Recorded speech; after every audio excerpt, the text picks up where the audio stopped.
to my podcast, which is Fiber, Floss, and Fiction. This is Ann P., and today is Friday, the 29th of May, 2020. I hope everybody is doing well. We are here still weathering our mostly stay-at-home or stay-in-place order here, although things are starting to open up, which I will be looking forward to since I have now got bangs so long I can't see past them anymore. So yeah, we're just going with the make do COVID hairstyle things. Otherwise though, everybody here is not sick, hanging in there, and I have loads to talk to you about today. If you're a new visitor, welcome. I hope that you enjoy what I have to share with you today. And of course, thank you as always to my returning viewers. I'm always delighted to get a chance to interact with y'all. Normal setup for today where we're gonna have 3 sections where I'm gonna talk about knitting, books, and then cross stitch. And I have loads to talk about. I've been kind of meaning to do this video for the last 3 or 4 days, and it's just been crazy. Now that things are like the wheels are sort of starting to get back in motion, it's been very busy. So I think we're just gonna go ahead and jump right in. Sorry, my pen looked huge there in the camera thing. Sorry about that. Let's go ahead and we're gonna talk about knitting first. So the first piece that I wanted to share with you all is a new design that I have available as a PDF download on Ravelry, and you can also get a kit from Wall of Yarn. They have pattern and yarn combinations. You can order that online, and as always I'll put links to everything below. This is the oak leaf shawl, and you can see it's a good sized one. Let me open up the border a little bit. This is an asymmetrical triangular shawl, and it starts here at the bottom border with this really pretty kind of undulating leaf pattern. So you work the border and then you pick up along the top edge to work the body, which consists of this kind of drooping leaf pattern. I tried to choose something that was similar to oak leaves. And as you work it, you decrease stitches so that you wind up at this far end with just this one final singular leaf to finish it off. It's a nice, generous size.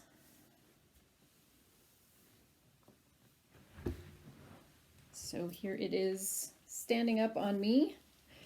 2 skeins of fingering weight yarn. You'll need about 800 yards to complete it. It is presented in chart form only, so the lace pattern is not written out. I used my Woolly Wonka Fibers Nimue sock. Let me show it to you with the right side facing out. There we go. Nimue sock. This is the colorway Bracken, which is a kind of rusty brown color. Again, I was kind of going for oak leaf in the fall color. Super fun knit. It does go fairly quickly because once you get all of the stitches attached here at the border and you're working up, as I said, you're decreasing, so you have less stitches each row to work, which helps it move along quite a bit. Really nice drape. This is a half silk, half superwash merino fingering weight yarn. So it blacks out really nicely for lace. It's one of my favorites to use. This is part of the ongoing Ohum Alphabet series that I've been working on for lace, mostly lace designs. There's a few outliers. I think we're on year 3 of that right now. So you can check all of those out on my design page if you're somebody who loves lace shawls and you're new to my channel. I have quite a few.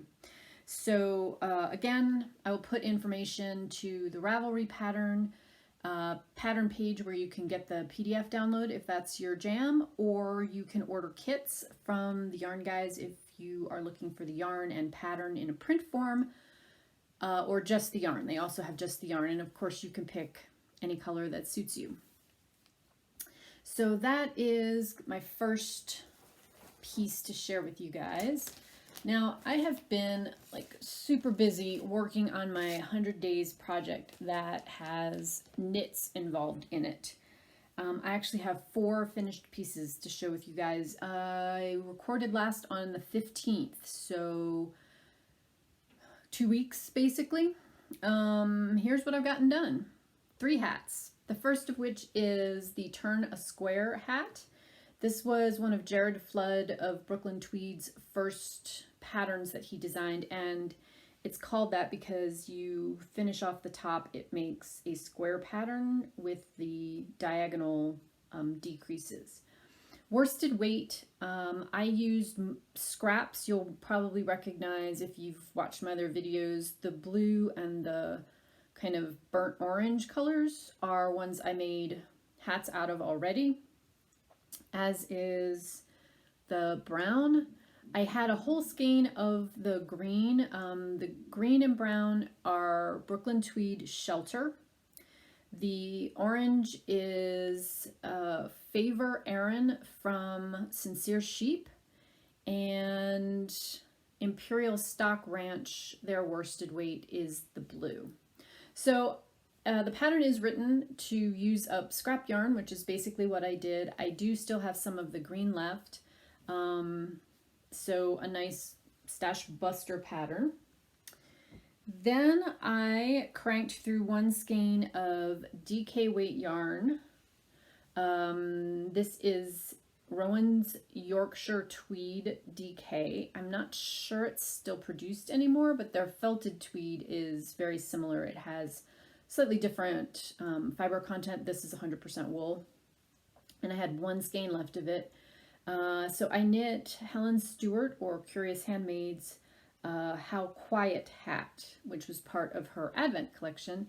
It has this really nice kind of herringbone pattern that comes up out of the ribs, and I didn't have quite enough yarn to do, this is going to be a theme, to knit the hat as deep as the pattern calls for, but it fits me, you know, just fine, and I think it's a good color for a woman's hat, so it wound up being basically the medium size. So there is that. That's a good representation of the patterning on it. And then I finished up the bank head hat. This is using Brooklyn Tweed Shelter, their worsted weight, in this really nice gray heather. I mean, this is like one of my favorite type of yarns and colors. Again, did not have quite enough yarn to knit it as written, which gives it more of a slouch feel.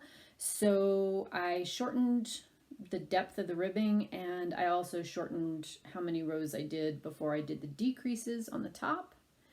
But again, fits me perfectly fine, and yeah, another warm worsted weight hat. So those are my 3 hats that I finished up. I have some odds and ends of worsted left over, but they're all ends. So I might do another scrappy hat at some point, but I am going to do something different for the project I'm going to work on right now. But let me show you the other finished object, which is the Campside Shawl. This is a free pattern from Alicia Plummer on Ravelry. Again, I'll link that below, that she did for Loop in London.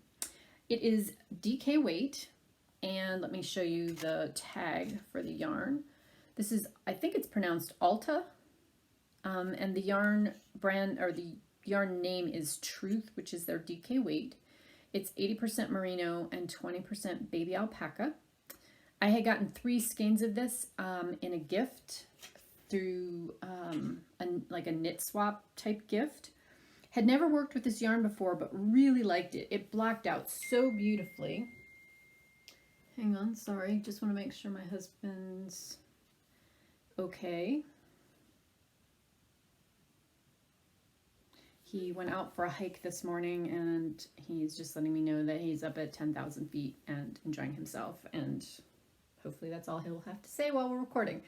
Anyway, I did knit this according to the pattern directions. No alterations or anything made to it.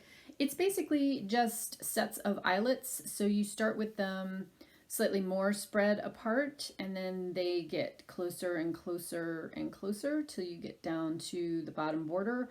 And then you finish it off with a just wide ribbing is all this is. So it kind of looks like a ruffled edge down here at the bottom.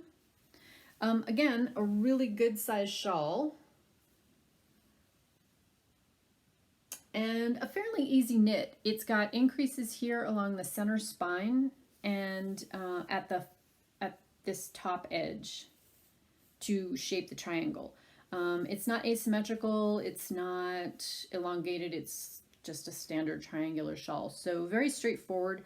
I would estimate I used, let's see, the skeins are 298 yards approximately. So I probably used about 700 yards to knit this.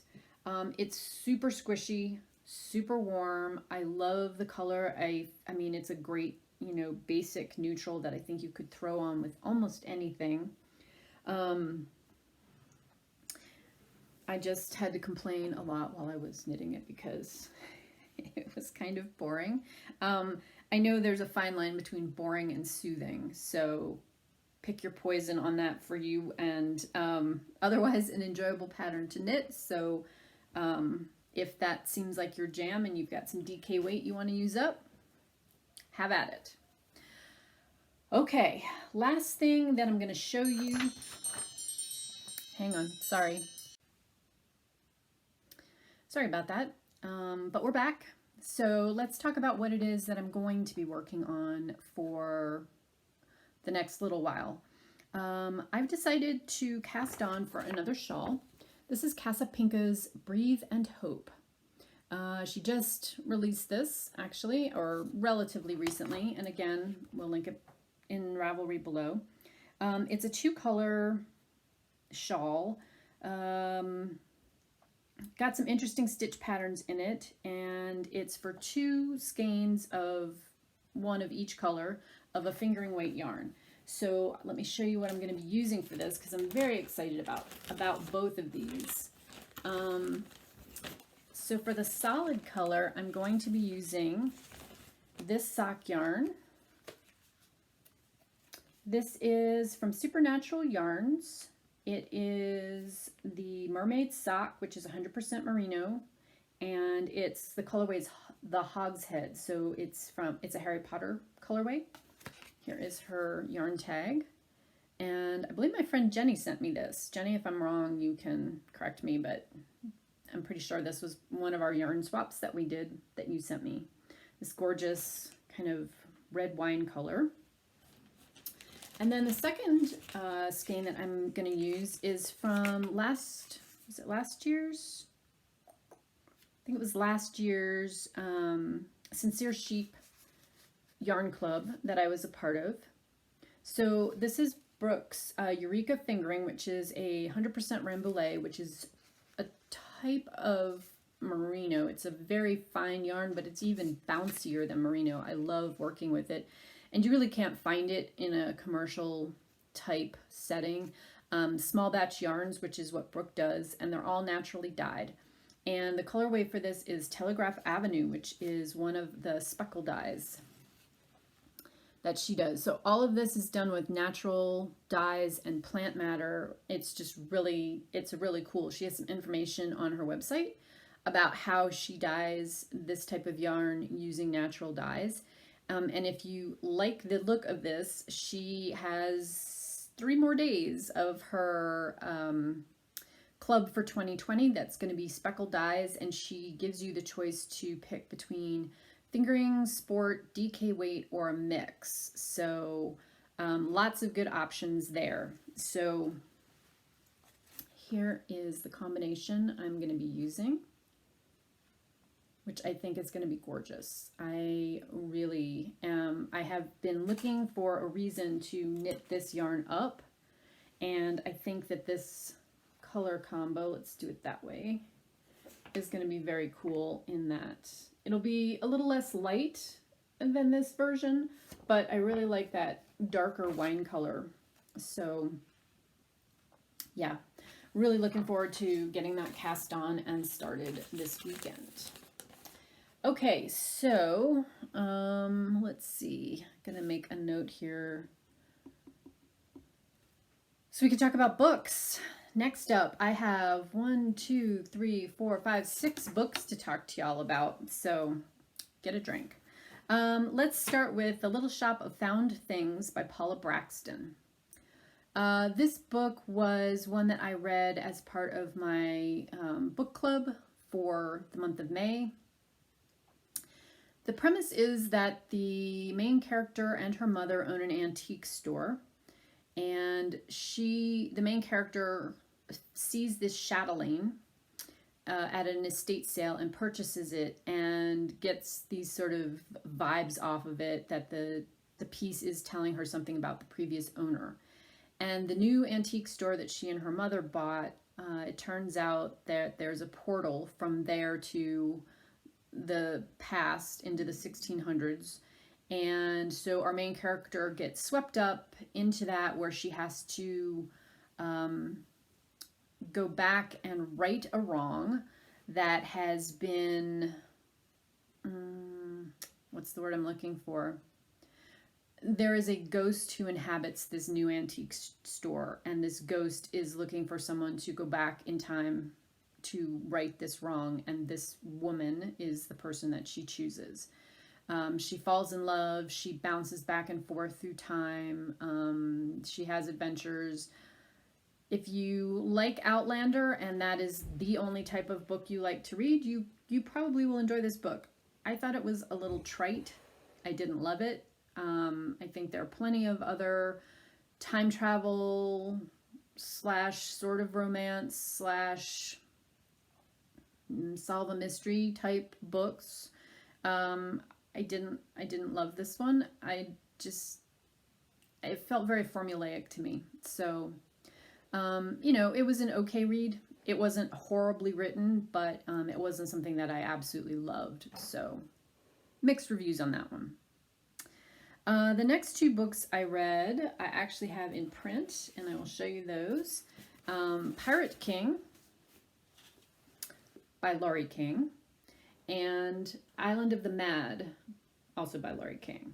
So if you're unfamiliar with her works, she has created a world in which Sherlock Holmes gets married to a much younger woman who's kind of a blue stocking, and they're all set in the 20th century, so early 20th century, in the 20s. And so Mary Russell is Sherlock Holmes' wife, and she is also a detective and solves mysteries. So it's if you love Sherlock Holmes, they are definitely written in that style. You have to kind of get over the concept of like Sherlock Holmes being 60 or 70 and married to someone who's 30. If you can get past that sort of little twist in, sort of the classic Sherlock Holmes persona, these are fun. They're fun, historical mysteries. This one is, they're both set in like sort of faraway places, in the sense that this one takes our heroine to Morocco, where she has been basically sent as a replacement secretary to a film producer and this film company that's filming a story within a story about pirates, loosely based on Gilbert and Sullivan's Pirates of Penzance. And she's been sent there by Lestrade, who, if you've read the other Sherlock Holmes books, the original ones, or any of these, is the police inspector, to investigate and see whether there's been any crimes committed by this film production company, specifically drug smuggling or weapons smuggling. So this takes her to Morocco. The beginning of the book is a little bit confusing because it's this story within a story within a story. And so to get that sorted out took me a little bit of time, but it winds up being a very fun romp. And she's a great, strong heroine. So a fun read. And then this one I actually enjoyed more. It is set in Venice for the most part. She has a school friend whose aunt has disappeared. She was locked up in Bedlam in the mental institution and is a very well-off lady. She's been let out to attend her brother's 50th, I believe it's his 50th birthday party, and she disappears along with her nurse. And she's stolen some things that are hers, meaning she's taken them from the house and disappeared with them. So Mary Russell's school friend asks her to please help her solve this mystery and locate her lost aunt, who may be crazy, maybe not crazy, may have suffered foul play. And the storyline leads them to Venice. And this one has a fair amount of political information and intrigue in it because it's set during the time of Mussolini's rise and the rise of fascism and the black shirts in Italy, which of course affects Venice. So this one I actually enjoyed more. I think this is number 15 in the series, 15 or 16. So there's loads of other ones, but it is helpful if you decide you want to tackle this, if you're a Sherlock Holmes fan or just like historical mysteries. Go back and read the very first two in the series. They will make much better sense. You will understand how she comes to meet Sherlock Holmes and why they get married, and kind of who she is as a person. These are fun, down the road ones to read, and I think you could probably read them in any order. I've read the first two, and I think I've read like 4 and 7, and then this is 15, and this is 11. 11 or 12. So again, they don't have to be read in order once you get past the first couple, which I do think are helpful to set the stage and help you understand how her character is involved with everything else. Okay, so that's those 3. The next book is called On Turpentine Lane. The author is Eleanor Lipman. I picked this book up for a challenge where I needed a book title that started with O, and that is really the only thing I knew about it. It sounded kind of quirky and fun with sort of a light romance with maybe a little mystery thrown in. It's a contemporary fiction. I read it very quickly and skimmed most of it. It's not another one that I'm not really recommending. It's very fragmented, like it's not sure what type of book it wants to be. There's a romance in it. Everything works out really, really easily in this book. So it was a little maybe too chick lit-y for me. Not a lot of character development, not a ton of plot, so I read it. Check the box off. So let's go on to the last 2 books, which both are high recommendation reads and from me. The first is Ninth House by Leigh Bardugo. I read 2 others of hers earlier this year. She's a new author to me this year. This is the first in a series. The next book is not yet out. It is fantasy, young adult, I think I would call it. The main character is somebody who is very broken. She has not had a good growing up period. She got into drugs. There's been this catastrophic event in her past that comes to light, but when she had gotten through that catastrophic event, she wakes up in the hospital and there's a dean from Yale University who is offering her a full scholarship if she will agree to be the next in line in kind of this policing force, not police force, but policing force that is the Ninth House. If you're familiar with Yale at all, there's been a lot of speculation over the years about these secret societies. And so the title Ninth House refers to this being the ninth of these secret fraternities or secret societies. And the other 8 houses are the houses that she and this one other student who's older than her are going to be policing. And the reason that she's been chosen is because she has special powers. I'm not going to call them magical because she does some magic. She learns some magic while she's there at Yale, but she innately has some very impressive powers. The other societies are all based on a type of magic. And so one of the houses, for instance, tends to turn out people who are celebrities or superstars. Anderson Cooper is mentioned, and how he has this sort of fairy type glamour, that he's better looking on TV than he actually is in real life. There's some really great sort of insider jokes with contemporary social media, if you will.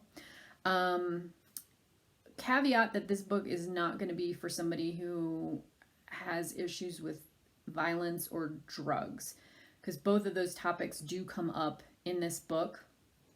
It's fairly gritty, even if it is, fantasy. So if things like that are triggers for you, then this is not a book you would probably want to read. But if you like sort of the darker side of magic, this book was so much fun. I started it, I read 2 chapters, I read the rest of it the next day. Like, I had to sit and read it till I was finished. So yeah, a definite recommend. I loved it. I can't wait for the next book to come out. I found it really intriguing, very creative, loved the characters, loved kind of the twist at the end, and loved all the different ways that the author took reality of today and then overlaid this magic on top of it. So a recommend. My second book that I'm recommending highly is called The Giver of Stars by Jojo Moyes. So here's the thing. If I get a bunch of ads from like Amazon, Audible, any of the books or like listservs that I'm on that talk about books saying, you will love this book, I tend not to get it because I feel like, what does the computer algorithm know about me? I know that's like a complete reverse thing, but in this case, they were totally right. I loved this book. It's set in 1937. The main characters are a group of 5 women who are the pack horse librarians in rural Kentucky. The pack horse librarians were a WPA-funded program that Eleanor Roosevelt espoused to help bring literacy to rural areas, particularly rural Appalachia. And the main characters are the 5 women who ride for the library and the one woman who works actually in the library. It's set in an area where there's coal mining and people living very much on the edge of sustainability. Cabins with no windows where they've just like stuffed rags in the cracks. Not well-educated people, hardworking people, people who hold a grudge. The characters were so well developed, and I know part of the reason I like this book is because it reminds me a lot about where I spent my summers as a kid and my grandmother's family. In her family of 8, she, who is the eldest, and her youngest sister, who is when it was 27 years younger than she was, are the only 2 kids in her entire family who actually finished high school. The boys and the other girls all quit at 8th grade. So I get where a lot of these characters are coming from, and that I think helped me fall in love with them. But despite that, Beautifully created characters. You want to cheer for them. You want things to go well for them, and things don't always go well for them. There is a lot of hardship in this book. I got it as an Audible book, and so I listened to it, and I loved the narrator. She did a great job with making all of the characters stand out, and a great job with the different accents, because one of the characters is also British.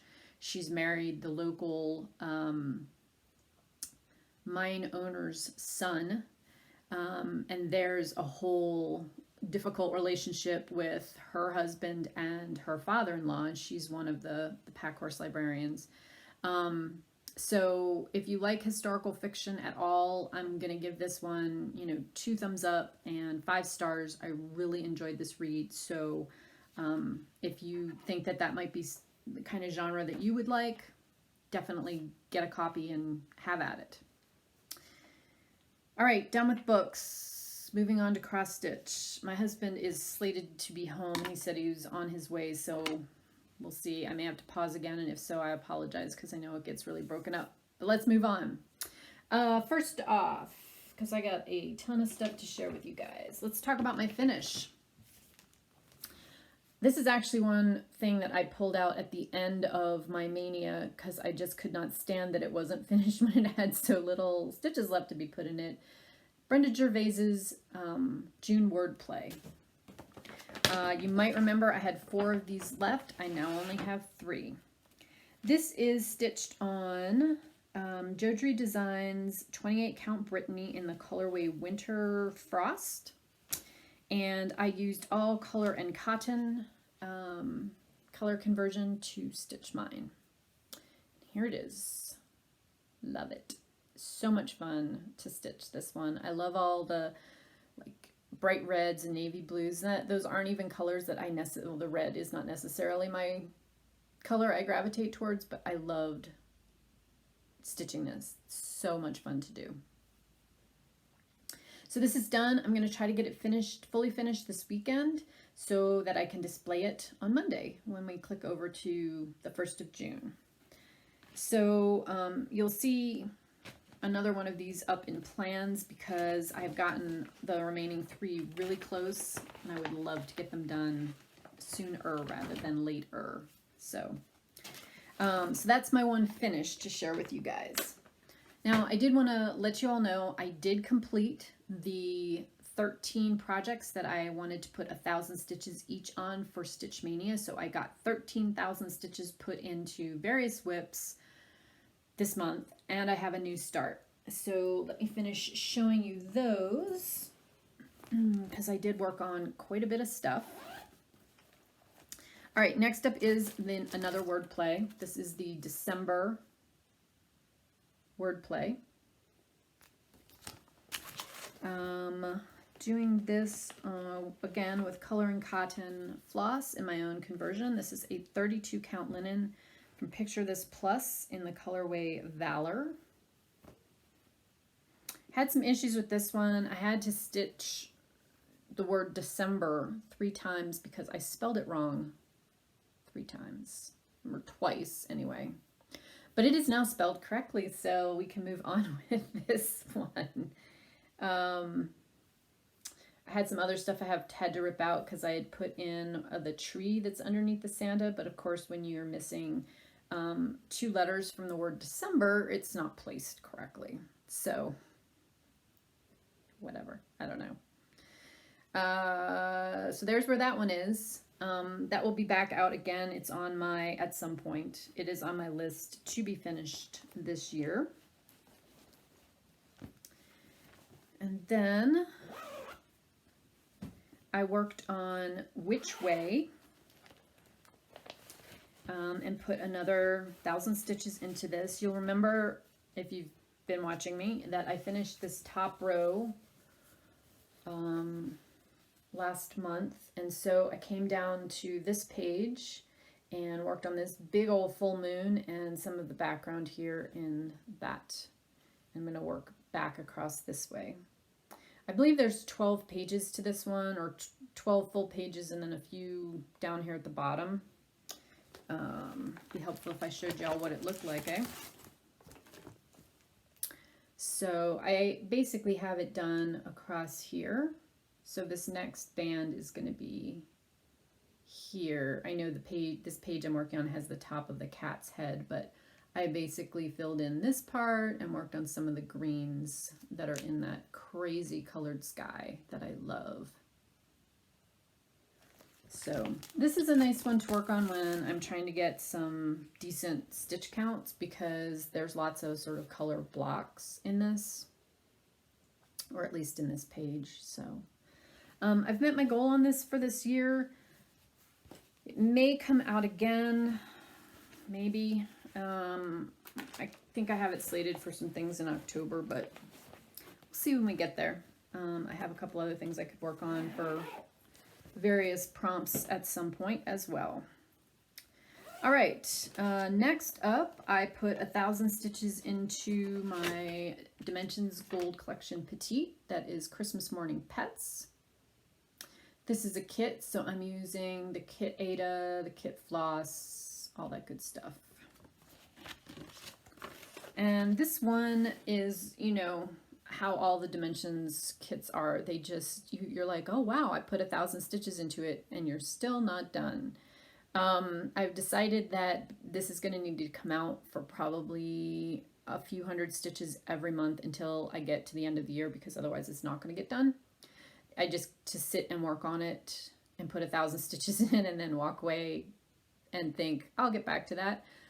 I'm going to have to focus on it. So I worked on the holly cluster here. I did finish all of the cross stitching in the hat.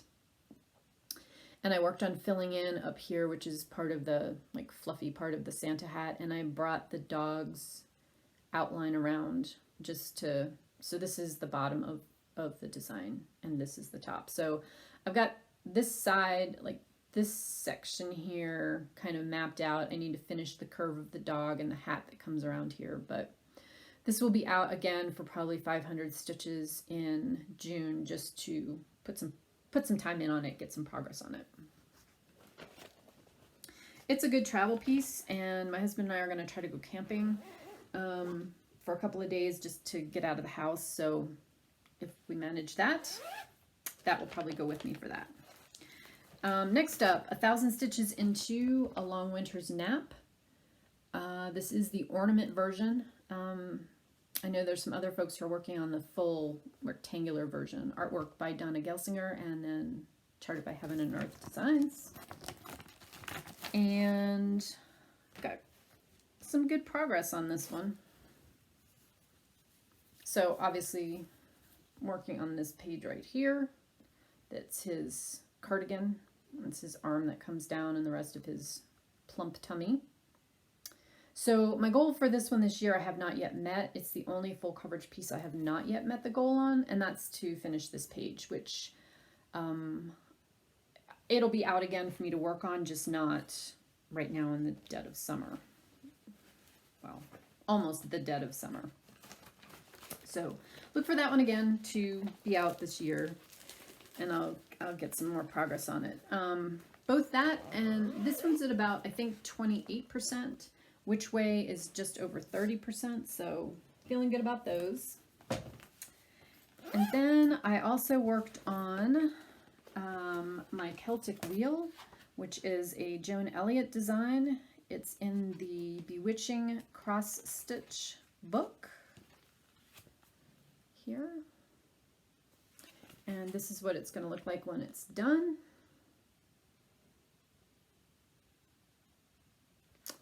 And I am working on the second quarter of it. So I have the first quarter done, and I'm working over this way.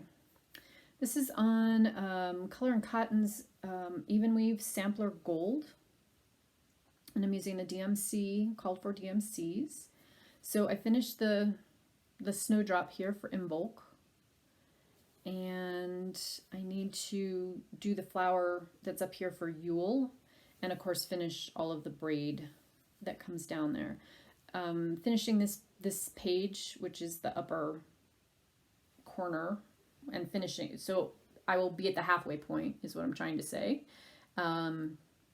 is a goal for this year. So that one will be back out again as well. I love working on it, so I think that about all of my projects. Okay, and then the last thing that I worked on, because that completed all of my Mania works in progress goals, was I started Huckleberry Farm by the Blue Flower. Poor Kim at Spartan Stitcher got to listen to me have a meltdown, mini meltdown, not a toddler meltdown, mini meltdown about this. I had picked out what I thought was the perfect fabric for this. It looked really good with the floss colors that I had picked, because I'm subbing in all color and cotton because I have loads of Angelus fibers in my stash. And then I actually looked at the pattern like 2 days before I was going to start it and realized I needed 36 and not 32 in order to A, have it fit on the fabric that I had picked, and B, not potentially run out of floss. So here's all my floss that I've pulled. There may be some updates to it because I wound up going with the only thing I had in my stash that would work in terms of count, and that is, oh, as I throw stuff on the floor, sorry. The Primitive Hare's Old New England coffee dyed 35 count. So here is where I am. I have started the big yellow house. Wow, the color really changes. It's kind of more like that, although this is not that dark. Hang on. That helps. Okay. So I have started the big yellow house here at the top. I think I'm okay with the colors here, mostly because that gray really stands out, and I think the yellow is bright enough to work. I think I will be okay with this color, even though it is much warmer than this, I can't remember what this is, slate? Shale. Shale from Picture This Plus is what the sample was stitched on, and you can see it's kind of like a purpley gray, which I really liked, and the color I had picked of the other fabric that it would not have fit on was much closer to this, and I liked it much more with the contrast of the yellows against it. However, with what I've picked, I think the purples and the greens are going to be fine, as well as the branch. The things I'm concerned about are this bird, this set of letters, and some of the white. I have a different white for this than I'm using in the house. It's more of a, I think it's picket fence. That may not be the right colorway, but it's kind of a white with a grayish tinge, which should stand out better on the coffee dyed fabric than the slightly yellower one that I've picked for the house. But I'm a little bit concerned out of running out of floss for some of these. Same thing here for this. The lady's bodice is very pale, although you can hardly see it on the sample either. And the white in that. So I'm gonna stick, I think, with the purples that I've pulled and the greens that I've pulled, as well as the browns, because I think they'll be fine.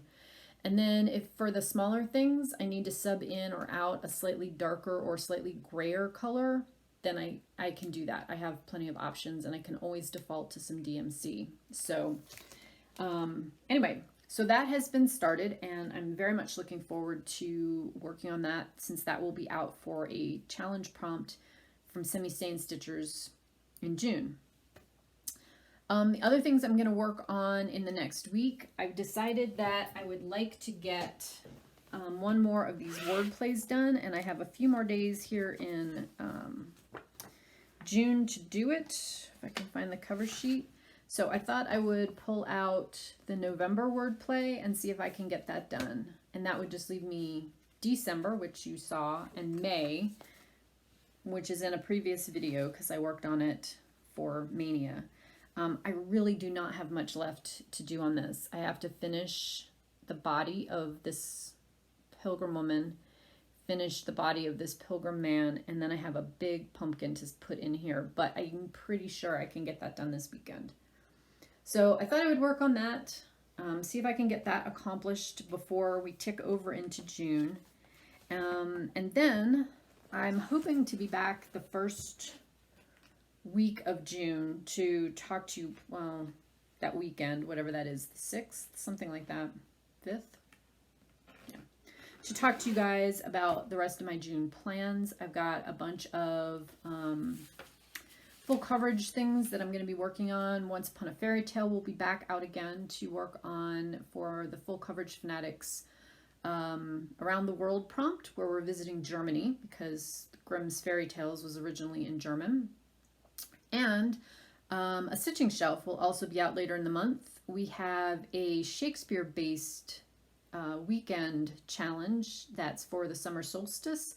I think it's the 20th and the 21st, something like that, 19th through the 21st.